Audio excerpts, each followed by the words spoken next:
Well, the boy's kind of small. George Shrinks. But it doesn't show at all. George Shrinks. Because he's always acting tall. George Shrinks. George Shrinks, he's called.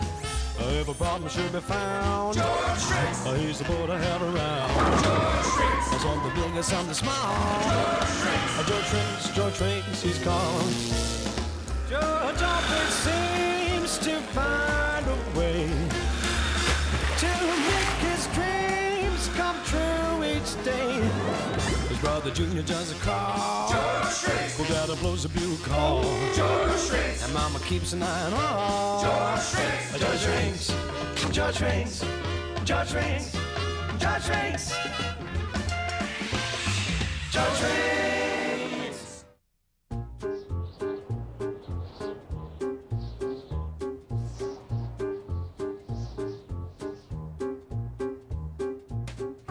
The thing about mothers is they're always prepared.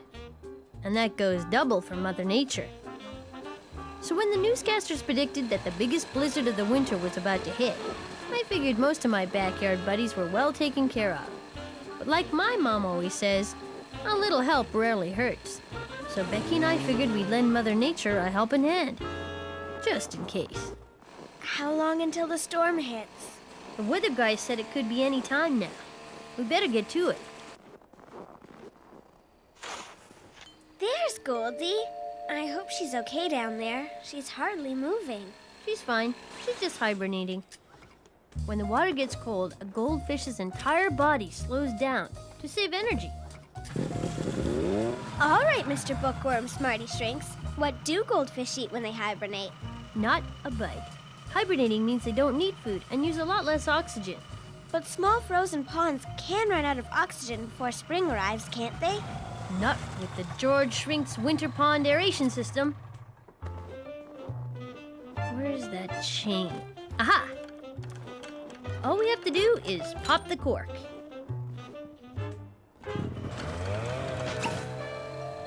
That should air the place out a little. It's like Goldie's got her own underwater igloo down there. What happens if the water freezes solid? The pond's pretty deep, so it shouldn't. But if the whole thing does start to freeze, the shrink's isometer will tip us off. If the ice gets too thick, it will push the log down, which will pull the fishing line, which will set off the tip-up. The warning flag will pop up, and I'll know we need to get Goldie out of there fast.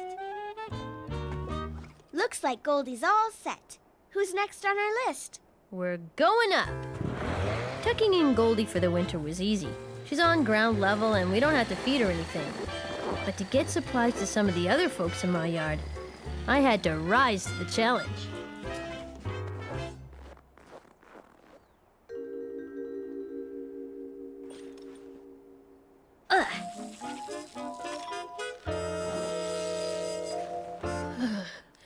Nothing like frozen canvas to put a chill in your bones. Becky, can you hand me the acorn-o-matic, please? All aboard the Nut Express, departing Shrink Station. Nut Express? Sorry, George. Nothing personal.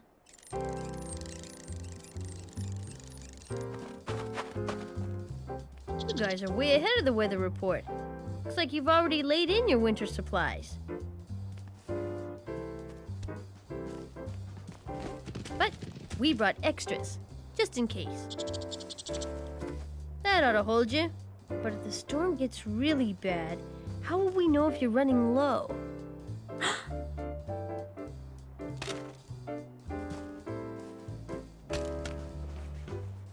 If your stash gets low, the good old frozen sock flag will tip down, and we'll know to come back and top things off. Sound good? The pleasure's all mine.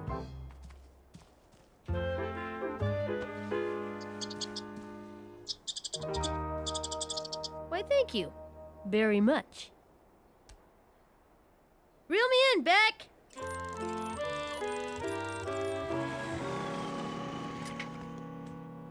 Delivery for Mrs. Bunny. She's probably got a full cupboard, too. But I bet she'll be happy to have some carrots, just in case. Hiya, Mrs. Bunny. What's new in your rabbit world? Whoa! You're what's new. We haven't seen you before. You must have just been born. Isn't he a cutie? I can't tell. He's zipping by me so fast I can't get a good look at him. Now I see it. I can't argue with Becky, Mrs. Bunny. He's as cute as a cottontail. He's late in the season for a newborn, though. He could use a thicker coat for this weather. So what do we call you, big fella? Bunny Jr.? The way he's zipping around, we should call him Zipper. This storm's gonna be a doozy, Zip. You're a little too little to be outside in it, so stay in with your mama for the time being, okay? Here's some extra supplies, just in case. Take care, you two. Okay, we've aired out the pond, delivered emergency supplies for the resident rodents, and reseeded the sparrow's birdhouse. Sounds like everything's copacetic. Except that! What was that? George, the birdhouse! It's gonna drop! It'll smash into a million pieces! Grab the shovel!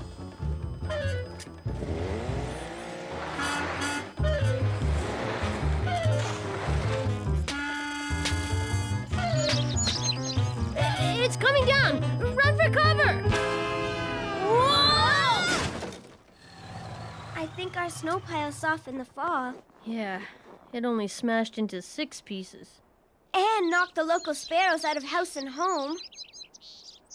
Don't worry, buddies. We won't leave you homeless with the storm on the way. We'll build you some new digs pronto. I have just the thing to get us started. Sure you won't miss this place? It's kind of nifty. Dollhouses are for kids, and sometimes for chilly sparrows. It will be going to better use as a sparrow house. I bet the sparrow family can use a bit more room anyway. And maybe we should add a few necessities. We'll need some straw or cloth strips for insulation. And maybe an indoor heated bird bath. That's a great idea. I couldn't agree more. With a few small changes, the dollhouse would really be for the birds. It was time to put on my trusty hard hat.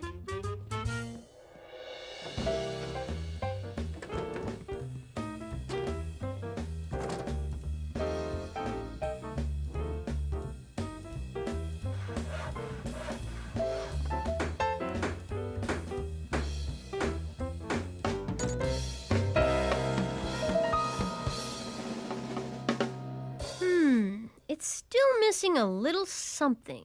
What do you have in mind? That winter storm we've been warning you about is almost upon us, folks, so batten down the hatches. If you're out and about, it's time to head home. And if you're already home, good for you. Now we suggest that you stay there. Supplies! Exactly, Junior. We have to be prepared for when the storm hits. I hope you'll be comfortable in your new house. It's roomy, but still homey, don't you think?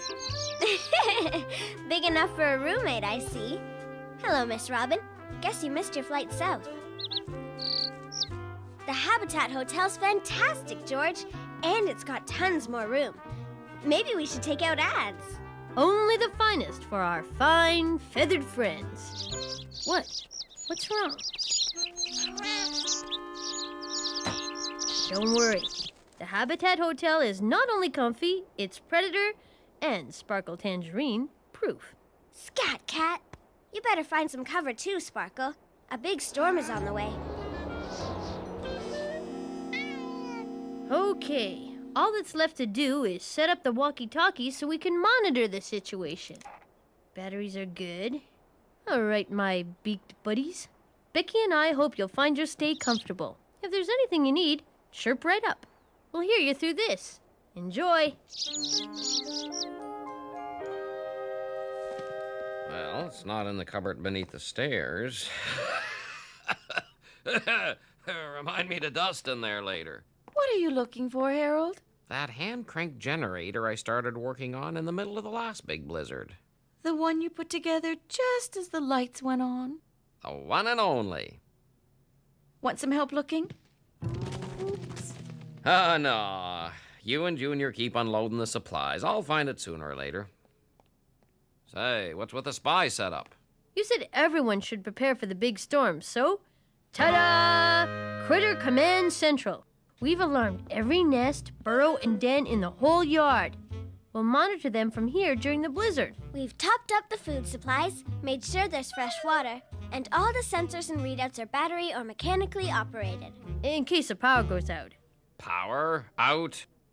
Oh, right. Which brings me back to the task at hand. I have to find that pesky generator. Not until you see our pièce de résistance, Dad. Check this out. Smolder and saxophone. What is it? The new and improved birdhouse. We changed Becky's old dollhouse into an animal shelter. It's fully insulated for warmth and predator-proof, too. Oh, looks like you've done quite the job. Yeah, I hope I can do half as well scaring up that generator. Are all your animals taken care of? Let's see. Squirrels, Birds, fish, rabbits, How about Sparkle Tangerine? Sparkle. You could say I was surprised by Mom's suggestion, but that would be an understatement. Not only was Sparkle technically not our cat, but I considered him just as big a danger to the other backyard animals as the coming storm. Sparkle's a living creature and deserves your help too, kids. We knew Mom was right. If we were going to make sure that all of Mother Nature's critters were prepared for the blizzard, we had to add Sparkle to the list. Besides, I figured if we made sure Sparkle's stomach wasn't running on empty, he was less likely to try and fill it with our other backyard buddies. Oh, the wind has really picked up. All clear, George? One storm emergency kit, 4 cats. Now that's what I call service with a smile. I guess that's why they call it a muffler. It was finally here. The storm. Mother Nature's winter fury. Let's get back to the house, stat.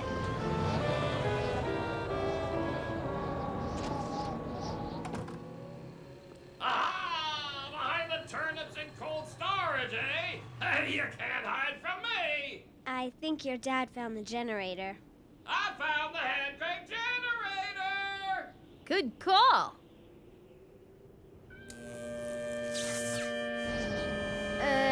Dad? How long do you think it'll take to get that generator up and running?